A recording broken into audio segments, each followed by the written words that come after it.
Alright guys, in this video I am going to review on Redmi Note 11 Pro. So hey guys, I am Ikhtier Ahmed and you are watching ARZONE. So if you are not subscribed yet, please subscribe this channel and turn on the notification so that you can find this kinds of tech news regularly. So without wasting any more time, let's begin to our review. Okay guys, Xiaomi Redmi Note 11 Pro, its announced date is 26th January 2022.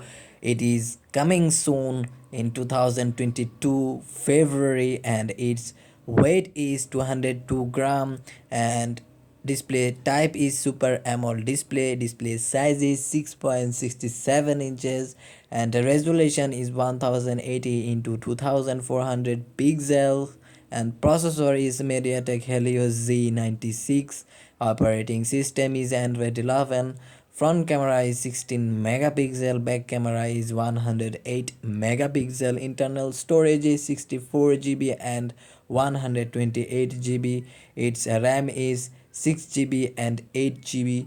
Its battery capacity is 5000 milliampere. Charging is 67 watts fast charging, and colors are graphite gray, polar white, and star blue. So that is the video. Subscribe this channel and turn on the notification so that you can find these kinds of tech news regularly. So see you in the next video. Till then, take care and bye.